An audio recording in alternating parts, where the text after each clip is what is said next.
thank you all for staying in that beautiful long day until the very end.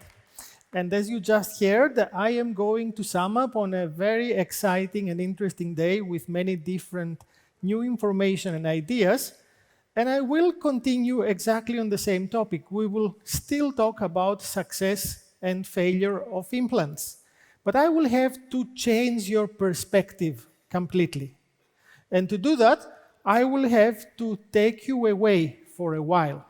So let us all teleport and for a moment forget that you are in this room and that you're dentists. You're sitting in the emergency room of the hospital, you're on the night shift, it's 1:30 in the morning, and you are an emergency doctor. A patient is coming to you in critical condition.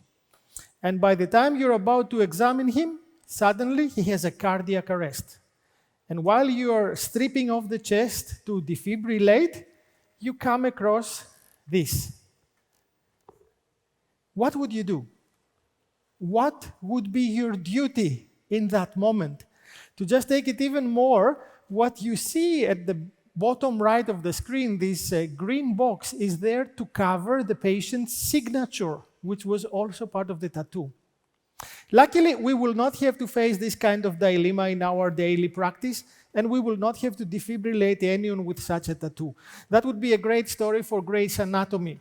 But it is not from Grey's Anatomy. It's a real incident that happened in the US some years ago and sparked a debate about what is the duty and where is the jurisdiction of us as physicians.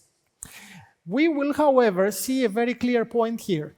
And the point is that every medical intervention, no matter how beneficial or how life-saving we think it is, there might be patients who think differently.